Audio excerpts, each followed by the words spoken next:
Olá, estamos aqui com mais um SBRcast e hoje eu tenho como convidada a doutora Rafaela Gonçalves, professora da Federal de Pernambuco e atual coordenadora da Comissão de Artrite Psoriásica da Sociedade Brasileira. Oi, Rafa. Oi. Tudo bom? Tudo bom. Então vamos começar. Hoje a gente vai falar um pouquinho de terapias combinadas nas APS e eu queria entender de você algumas questões, certo, tá? Doutora Rafa, como é que você enxerga hoje os cenários do tratamento de artrite psoriásica no Brasil em relação às opções terapêuticas que a gente tem disponíveis? Hoje, se eu fizer um comparativo, né, do início da minha vida, vamos dizer assim, psoriásica, quando eu criei um ambulatório de artrite psoriásica lá no hospital da gente, né, foi em meados ali de 2016, a gente só tinha anti-TNF, né, de biológico para tratar esses pacientes. Era um cenário desesperador. Aí não respondia, você trocava para o outro. Não respondia, você trocava para o outro. E tinha gente que já tinha feito todos e não respondia mais nada. E aí você ficava naquela loucura, né? Então, hoje eu acho que o cenário é maravilhoso. Quando você compara a 10 anos atrás, perfeito, a gente tem um outro panorama, né? Uhum. Temos todas as medicações que o pessoal lá de fora tem? Não, né? Falta ainda chegar algumas por aqui. Uhum. Mas a gente hoje tem realmente um arsenal bem interessante. Então, eu considero hoje o que a gente tem muito bom, né, para tratar os pacientes com artrite psoriásica. Mas não perfeito ainda. Não. E aí, qual que é da sua prática, então, os principais desafios que a gente ainda enfrenta, apesar desse arsenal terapêutico já muito mais rico, no manejo do nosso paciente, mesmo com a expansão dos biológicos, a presença dos inibidores de JAK, o que você pensa hoje, o que é desafiador ainda na tua prática clínica? Eu acho que essa pergunta, ela abrange muita coisa, né? Uhum. Então, desde o acesso, né? Então, quando a gente pensa no cenário público, a gente tem coisas que são inconcebíveis, tipo, certolizumab é como segunda linha, não entra como primeira linha como os outros anti-TNFs. Que tipo, não faz nenhum sentido. Não faz nenhum sentido, né? Sim. E aí, às vezes, o paciente, ele é um fenótipo que vale muito mais a pena você fazer uma inibição de 17, por exemplo, e aí você não pode, você primeiro tem que fazer um anti-TNF para depois fazer um anti-interleucina 17, especialmente aqueles pacientes que têm muita pele, e que você, né, se beneficiaria talvez de fazer um não anti-TNF. Então, eu acho que no cenário público a gente ainda tem desafios, né, dessa questão do acesso. No cenário privado, a gente já tem todas essas possibilidades, então varia muito, na verdade, de acordo com o plano. Tem plano realmente que a gente tem uma dificuldade muito grande de poder dizer o que é melhor para o paciente, né? E eles fazem lá um algoritmo baseado em economia e você fica, às vezes, também de mão atada. Então, acho que esse é uma coisa. E a outra coisa é a questão da gente tentar realmente definir o que é um paciente que realmente está em atividade da doença. Exato, né? Exato. Porque aí, às vezes, são outras coisas que estão ali e que você também não tem a condição de dar para o paciente o manejo. To manage, né? Exatamente. Quem é esse paciente? Como a gente vai definir o complex to manage, como a gente vai definir esse paciente? Exatamente. E aí, por exemplo, no cenário SUS, às vezes você precisa fazer associação de medicamentos para tentar, né, neuromodular essa questão da dor. E aí, o que é que acontece? Né? Você não tem. Você tem ali gabapentina, amitriptilina, fluoxetina. Sim. Talvez um estalopram em alguns postinhos. Mas e o resto? Pregabalina, duloxetina, né, trazodona. E aí, esses pacientes não tem como comprar. E aí você fica realmente muito no cenário, né, de vida real. Fica muito difícil de você fazer um manejo completo desses complex to manage, né? Tanto de acesso para terapia anti-inflamatória de fato, como também para essa das demais terapias, né? Do manejo da dor crônica em si, né? É bem complexo, né? Eu acho que os desafios ainda são muitos, né? São especialmente no sistema único. Então a gente tem um pouco de dificuldade, mas você acha que a gente está num outro patamar hoje, a gente está muito melhor em relação às... Né? Mas só que assim a gente precisa conversar sobre algumas coisas, que o nosso tema aqui é esse hoje. Sim, senhora. A gente viu na gastro que a combinação de imunobiológicos é possível, combinação de imunobiológicos, inibidores de JAK. Então, qual que é o racional biológico para a gente começar a pensar em combinar um biológico, um inibidor de JAK na artrite psoriásica, na tua concepção hoje? Apesar da gente ver muito isso mais na gastro, né? A gente tem feito isso, eu acho que na mesma época que a gastro já fazia.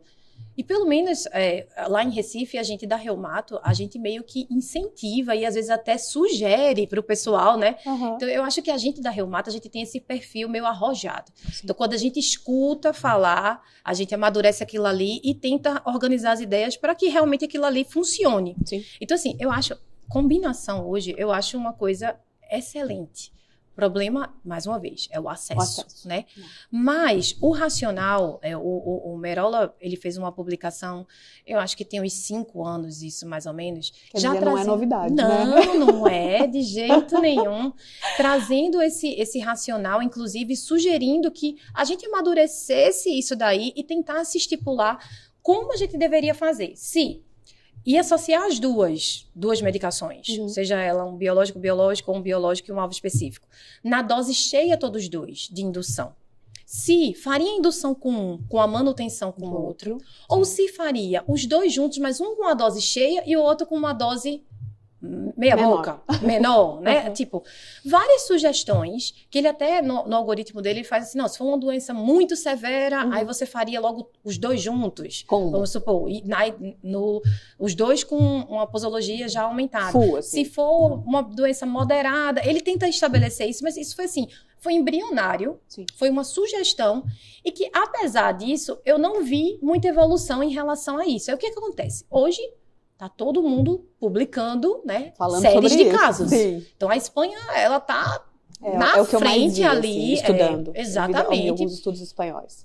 39 casos, outros 20 e poucos casos. A gente tem alguns casos lá também que a gente tem feito, mas o que a gente observa é a nossa casuística talvez seja até mais interessante, porque na AP a gente não tem tanta doença inflamatória intestinal. Então a gente geralmente faz combinação ou por pele, ou por articular, ou por entesite, algum domínio que aquela medicação... motivos, né? Que aquela medicação em si não está funcionando. Sei lá, vamos supor que você está fazendo uma inibição de 23, o paciente está muito bem de alguma coisa, mas não está bem, por exemplo, do axial, né? E aí eu tenho um paciente assim, lá no SUS, né? Que ele é um APS superaxial, com sacroiliaca fundida, os dois assim, sabe? Funciona bilateralmente, mas ele é um APS mesmo, aquela APS com alterações ungueais e periféricas. É APS não mesmo, tem como um espôndilo dar aquela periférica que ele tem não, que é mão-pé. Tipo, ele é um APS com axial, bem importante. E aí ele já fez todos os medicamentos, todos os anti-TNFs, porque ele é daquela época que não tinha ainda 17, ele já tinha feito todos os anti-TNFs, ele já fez a IL-17 que a gente tem disponível no SUS, ele já tinha feito de tudo, e atualmente eu tinha prescrito para ele um inibidor de 23. Pelo SUS, troquei CID, obviamente, né?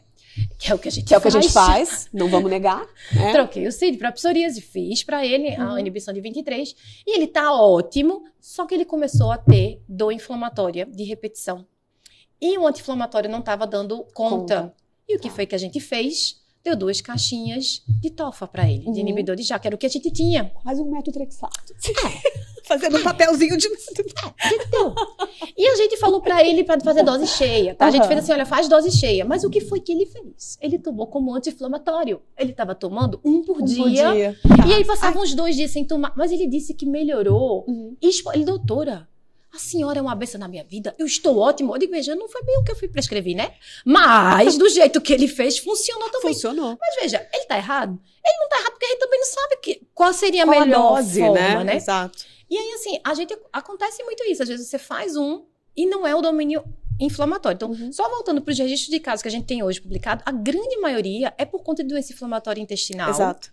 Né, que não está bem. Então, você vê que há um predomínio de inibição de 12-23 com alguma outra coisa. Que não é o que a gente usa geralmente. A gente não faz tanto 12-23, Exato. Né? Então, por isso que eu achei tão importante a gente fazer os nossos registros, os nossos relatos de caso, porque é um perfil diferente. Diferente, com né? certeza. E enquanto, assim, eu gosto muito de associar com o inibidor de JAK, não por nada, mas pela facilidade da gente ter amostra.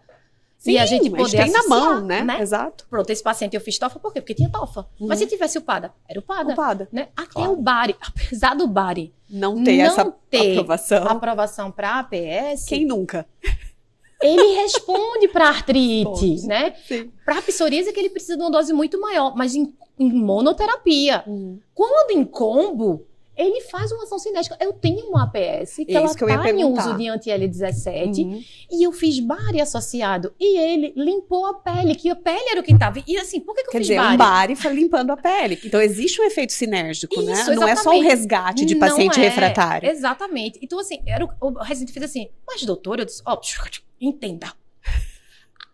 Segue o meu raciocínio nisso daqui. Primeiro, é o que a gente tem, que é esse. Segundo, Na verdade, ele sozinho não funciona para a pele, porque ele teria que ter, tipo, 10 miligramas para funcionar. Mas eu tô fazendo uma associação, então eu tô dando um plus para esse paciente. E o paciente, ele limpou. Quer dizer, ficou bom. Ficou. Uma coisa que a gente não esperaria. Exatamente. Eu acho que essas coisas do dia a dia que a gente acaba fazendo são coisas extremamente interessantes pra gente poder divulgar, entendeu? Claro. E a gente do Brasil tentar fazer realmente um registro disso, né? Sim, é anedótico, mas a gente tá vendo que funciona, né? Então, em alguns casos, vai... E você poderia comentar se tem diferença de racional entre combinações? Quais as combinações que você mais faz? Ou na artrite psoriásica? Né? Então, e a diferença de racional existe se for uma outra patologia, ou outra DRIM, se for uma artrite reumatoide, por exemplo? O que você pensa? Como é que você faz essas combinações? Eu acho a artrite psoriásica um oásisinhos, né? Por conta dos multidomínios, né? Apesar da artrite reumatoide, ela realmente poder ser uma doença, né? De gravidade articular, né? Talvez até comparativamente. Vamos dizer assim, a proporcionalidade de pacientes com artrite reumatoide de evoluírem para deformidades é maior do que a APS, vamos dizer assim. Se é que a gente pode fazer esse tipo de comparação. Mas a AR, quando tem um domínio mais assim, é ou vascular, porque está fazendo a mononeurite múltipla, ou é pulmonar, né?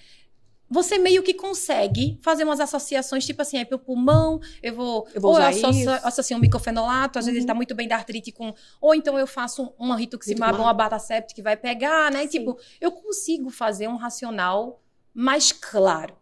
Quando a gente pensa na APS, a situação muda um pouquinho, porque parece que cada domínio tem uma predominância de um tipo de citocina ou de resposta diferente.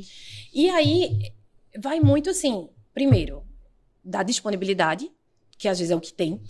Mas se você tiver, acabou de comentar. Se você tiver a opção de escolher, né?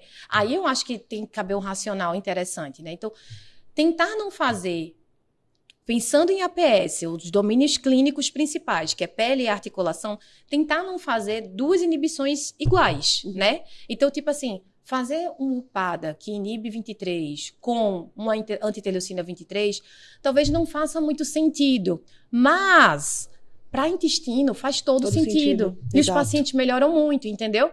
Então eu acho que é tentar raciocinar em cima disso. Dentro dos domínios, dentro do tipo de resposta, mais TH17. Isso, eu tenho uns pacientes que eu tenho feito UPADA associado, mais pela questão da inibição da interleucina 7, de outros racionais assim, com antiterleucina 23. Tá.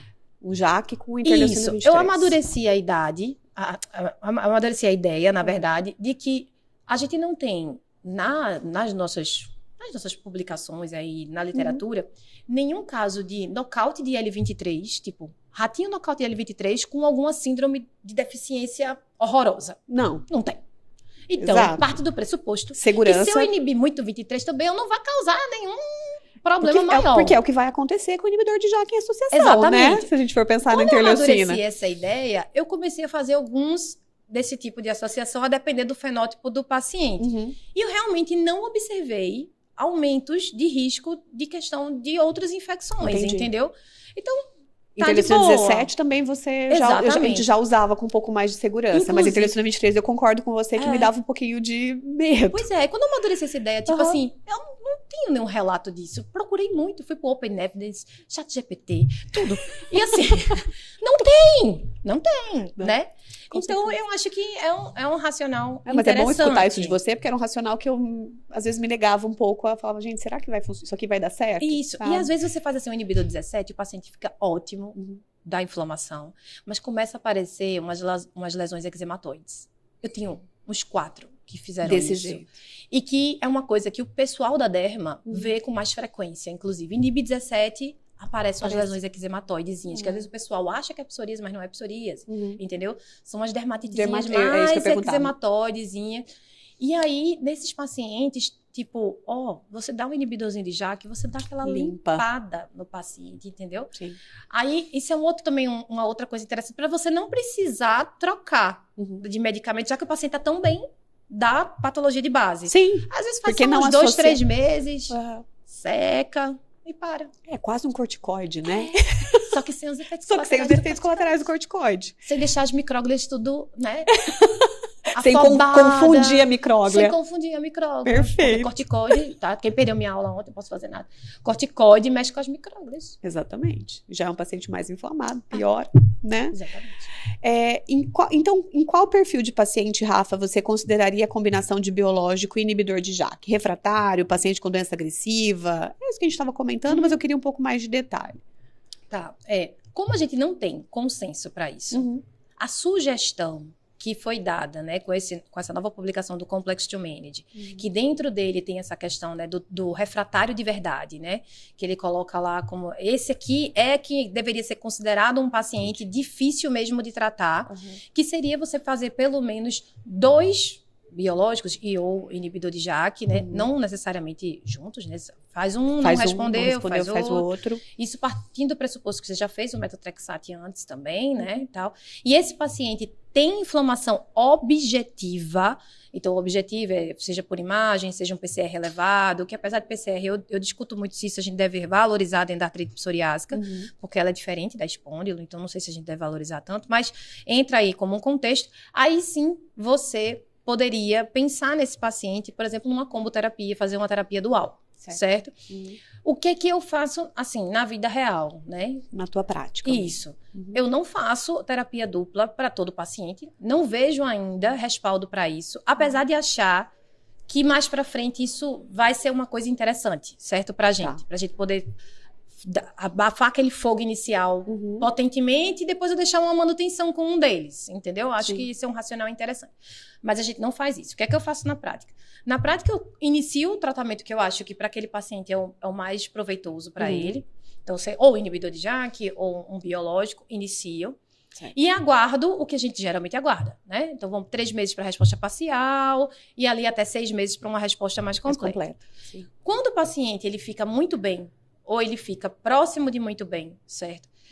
Eu mantenho essa medicação e vou tentando deixar. Se o paciente ele faz flares no meio, mas ele era muito bem, eu tento não trocar logo e faço uma combinaçãozinha. Faço 1 mês a 2 meses, entendeu? Vamos dar uma esfriada aí. Interessante. E aí o paciente ele melhora.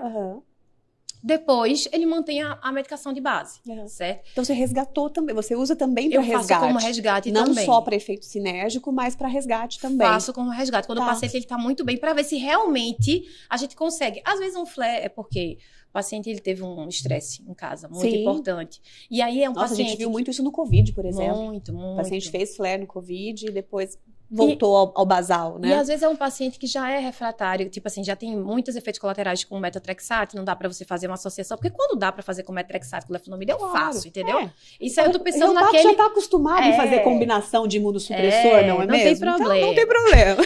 Mas eu tô falando assim, naquele paciente que eu não posso fazer isso, né? E aí eu faço pra não perder aquela resposta inicial que foi interessante pra esse paciente. Perfeito. Se naqueles 2, 3 meses, por exemplo, ele fica bem, e na hora que eu tiro, ele fica ruim, eu tenho 2 opções.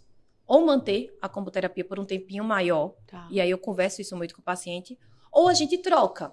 Eu faço essa outra medicação que eu ainda não tinha feito antes. Já teve uns 2 que eu acabei trocando, certo?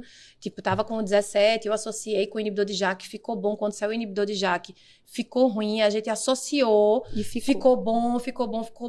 Mas aí eu tirei o biológico anterior e já deixei só o inibidor de JAK e a pessoa ficou boa. Entendi, tá. A segunda droga que entrou... tipo assim, tem lógica. Não, mas são as vozes da cabeça, entendeu? Tem lógica? Não, mas funciona. Funciona. Isso cabe toda uma mentoria de vozes da cabeça, entendeu? Mas é verdade. Então, assim, enquanto não tem protocolo, e aí fica ali pertinho do paciente, a gente fica tentando fazer o melhor combo, numa situação que precisa de combo, para aquele paciente. Não, isso faz sentido. Eu não tenho nenhum, certo, que tenha feito 2 biológicos juntos por conta do acesso. Certo? Eu sempre acabo fazendo biológico inibidor de JAK, porque é isso. Ou eu consigo pegar, por exemplo, com CID de psoríase, um biológico e o CID de uma artrite reumatoide, por exemplo, um inibidor de JAK no SUS, né? Ou eu consigo manter ali com amostras, e às vezes até o inibidor de JAK não é tão caro, é caro, mas não é tão caro, e o paciente às vezes ele consegue comprar, né? Como dermatite atópica fica 1.700, a caixinha por mês? É, É razoável. o preço que o pessoal paga aí no Monjaro, né? Prioridades. Então, assim, acontece também. Eu tive um paciente que durou uns 6 meses pagando, ele é até médico, porque ele dizia que não tinha tempo para pegar no SUS, e o plano de saúde não liberava, e depois o plano acabou fazendo a liberação, e aí ele liberou ficou pegando. Duplo. Terapia dupla. Não, ele tá fazendo só inibidor de JAK mesmo. Inibidor de JAK. E aí ele ficou comprando, entendeu? E aí o plano de saúde depois liberou e ele conseguiu manter. Então, assim, não é uma coisa do outro mundo comprar também. É caro, lógico, não tô tirando o mérito. Claro que não. Mas não, são situações específicas, né? Sim. E uma coisa importante, a gente comentou desses vários perfis, que aspecto de segurança pesa mais na hora de tomar a decisão? O que você pensa? Infecção oportunista, risco cardiovascular, malignidade, evento trombótico? Quais são as suas perspectivas em relação à segurança dessas combinações? Isso é uma pergunta extremamente importante. Uma das coisas que a gente tem que levantar, né, quando você vai discutir isso com o paciente, que o paciente já fala, mas poxa, primeiro que você vai passar um biológico, para ele já é uma situação impactante. Eu vou tomar um remédio que vai diminuir a minha imunidade, já tem todo um ensejo ali, né, em relação a isso. E tu vai botar uma outra medicação que tem as mesmas, teoricamente, é quase uma bula igual, né, você tá fazendo duplamente uma coisa ali. Então, o que eu tenho visto na prática é que não tem esse aumento tão importante, né, de eventos adversos maiores em relação a essa associação. Os próprios registros de caso também levantam isso, né? São situações pontuais, tipo o último do registro da Espanha, de relatos de casos, né, de séries de casos. Dos 39, só 4 tiveram infecção, um foi pneumonia, o outro... Nada assim que tenha levado a óbito, né? E não foi nada de outro mundo em relação ao que você vê descrito com a monoterapia do biológico, né? No entanto, para aquele paciente que ele já faz infecção de repetição só com um biológico... Como vai ser essa combinação? Aí eu acho mais complicado, né? Aí você tem que conversar muito com o paciente e ver, olha, pode realmente aumentar. Eu posso tentar melhorar mais a sua dor, a sua inflamação, enfim, o que for que a gente está querendo melhorar, mas de fato eu posso aumentar mais, porque ele já faz infecção de repetição, né? Provavelmente fará mais ainda, né? Isso. E essa questão da neoplasia também, que ainda é uma caixinha, né? Exato. De Pandora. Inexplorada, né? Na inibidor de JAK. Agora, a gente ainda tem esse medo, esse warning, né? Assim, a gente fica realmente preocupado. Mas, por exemplo, recentemente tem uma paciente minha que ela já tinha feito, ela tem espôndilo, e ela já tinha feito todos os biológicos, né? Tinha feito TNF, já tinha feito inibição de IL-17, e ela não tinha boa resposta, e ela respondeu muito bem com o inibidor de JAK, fazendo o PADA, né? Ficou muito bem. E aí, recentemente, ela teve ela fez um derrame pleural de grande monta, foi investigada, e ela tá com uma neoplasia. E só que a neoplasia ficou como de sítio, vamos dizer assim, desconhecido, porque tem um deixa eu ver como é que eles falam, como se fosse do peritônio. É um negócio assim, porque pode pegar ovário, pode pegar qualquer coisa, tipo, não ficou uma coisa muito específica, muito não sabe qual foi o sítio primário. Então, ela tá como QT paliativa. E aí, a oncologista veio conversar comigo, né? O que faremos em relação ao inibidor de JAK? Eu fiz, veja, é uma QT paliativa, que você está me dizendo, não é curativa, né? Então, eu acho que vale, nesse momento, a gente conversar com o paciente e ver o quanto que tirar o inibidor de JAK nesse momento vai ser, de fato, benéfico em relação à dor. Porque qual é a qualidade de vida que vai ter, entendeu? Não faz sentido. Então, assim, se fosse uma coisa, não, vai ser realmente curativo, né? Vamos pensar em tirar e fazer talvez uma inibição de 17, um TNF de novo, tal. Mas nessa questão que é da paliação, eu não sei se vale tanto a pena. Eu acho que é uma questão de bom senso aí, né? Exatamente. Assim, a qualidade de vida da paciente. O paciente está muito bem da sua patologia de base, encontrou a neoplasia, por que tirar? Isso. Aí, assim, eu acho que isso aí, como é um terreno ainda incerto, eu acho que vale a pena. Agora, por exemplo, se a gente tem um perfil de um paciente que tem uma chance muito grande de neoplasia. Eu tô com uma paciente assim, né, no consultório, que a mãe teve neo, a prima teve um anel, agora, assim, tá tendo muitas neos. Boom. Muitas neos. Então, principalmente intestino, intestino e mama tá tendo muito. E aí, essa pessoa específica, tipo, a prima com o intestino, a outra prima com a mama, a tia com a mama, e aí a mastologista fez, olha, você tem um risco grande de ter, inclusive indicou fazer tamoxifeno profilático, entendeu? Na questão. E ela tá com psoríase muito exuberante, né? Uma depressão muito exuberante, pode piorar tudo né? Isso. E o que a gente vai fazer? Pronto, para esse perfil, eu não escolheria um inibidor de JAK. Sim, não, exatamente. Acho Né? que Não, nem você, nem não ninguém. Cabe. Não cabe. Porque às vezes o que a gente observa é a gente, nos médicos, às vezes preferem fazer um inibidor de JAK ou inibir um A23, né, em detrimento ao restante. Mas assim, tipo, essa não é uma opção no momento que eu daria, não, né, e nem não. que eu conversaria. Não. Então eu acho que é avaliar caso a caso. São coisas que realmente a gente precisa sair pontuando. Não tem receita de bolo. Não tem. Tem que sair... explorar um pouquinho, né? Começar a pensar. O risco-benefício, acho que a gente conversou bastante em relação à monoterapia otimizada. Acho que a gente não precisa voltar a isso. Uma coisa interessante, assim, considerando o custo elevado, limitação de cobertura e a possibilidade dessa incorporação na prática. Eu acho improvável que seja uma coisa para acontecer agora, né, de forma mais precoce, mas você acha que isso pode ser incluído em diretriz, em protocolo nacional? O que você pensa isso dentro da comissão de APS? Como é que vocês estão se posicionando em relação a isso? A gente não tem uma posição em relação a isso. Que posição? Não temos. Não temos. Mas dentro do grupo, todo mundo conversa que faz, né? Sim. E eu acho que isso é uma realidade mundial, né? Às vezes é isso, você não pode confundir, não vai ser, nesse momento, não vai ser todo mundo que vai fazer, obviamente é só aqueles, são poucos pacientes que são candidatos a isso, mas para esses poucos deveria ter uma brecha que permita que eles façam fazer de forma, né, legal, entre aspas, dizendo assim, né, que ele consiga ter o acesso a essa terapia dupla. Então, eu acho que isso deve entrar em protocolo, acho que sim. Em breve. Deve ser... Então, vai depender muito mais do pessoal lá de fora do que da gente, Com certeza. Não vai ser assim, né? Mas eu entendo que isso é uma coisa que eles estão amadurecendo muito lá fora, né? Todo mundo, você vê que nesse último eu lá, um monte de gente falando. Mesmo no Grapa. Um monte de gente falando, né? Todo mundo falando dessa terapia dupla. É uma coisa que o pessoal tem feito muito. Sim. Então, tem racional, tem resposta. Tem resultado. Tem resultado. A gente tá amadurecendo na reumatologia isso, e eu acho que isso é o futuro, né? Mas aí também não sei. Eu concordo com você que não vai ser daqui a 2, 3 anos. Ainda vai ficar assim na ilegalidade, entre aspas. Acho que não. Então, a recomendação oficial, acho que futuramente, né? E pra gente ir terminando, nos encaminhando para o final da nossa conversa, se você tivesse que resumir em uma frase, qual é a mensagem que você gostaria de deixar para os nossos colegas reumatologistas sobre combinação de biológico e inibidor de JAK? Por favor, doutora Rafaela. Eu acho que nessa mensagem final, o que é importante é ratificar essa questão de que não vão ser todos os pacientes que vão se beneficiar disso, né? Então, a gente tem que ter certeza absoluta que esse paciente, ele tem a doença difícil de tratar. Na hora que associar, também sou a favor de deixar muito tranquilo que não tem esse aumento de risco todo de infecção. É óbvio que você está aumentando mais a imunossupressão, mas o quanto que a gente já não faz isso nas outras doenças, entendeu? A gente já associa rituximab com micofenolato, rituximab com ciclofosfamida, né? A gente já faz esse tipo de comboterapia em outras doenças, né?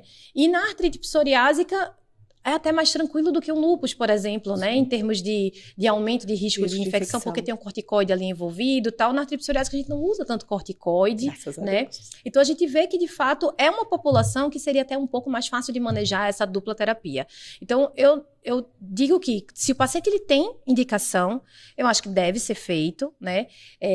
Pode procurar qualquer um de nós que já tenha tido experiência até para conversar sobre o assunto. Alguns mandam mensagem para mim e eu tento auxiliar da melhor forma possível, né, essa questão.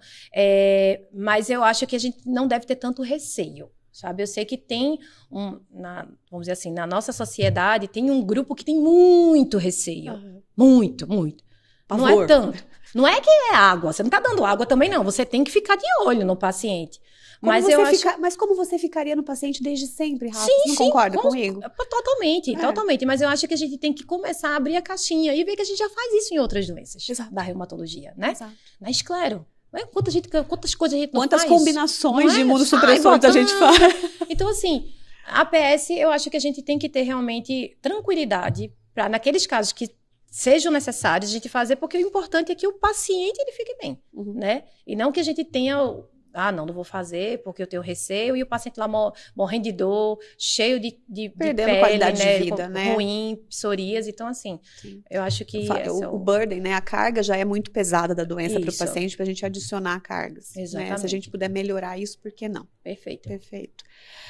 E para os pacientes, Rafa, o que você diria que perguntam sobre essa possibilidade?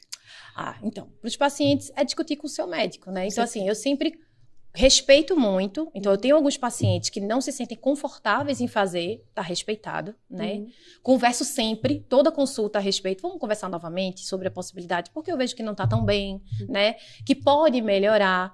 Então, assim, eu acho que é você ter confiança no seu médico, ver que isso não é uma coisa que fui eu que inventei, ou que foi a Lu que inventou. Não tem isso, né? Assim, é uma coisa que tá vindo de fora mesmo. Existe esse racional. Uma tendência, então, né? É uma coisa que cientificamente está sendo divulgado e que existe um racional.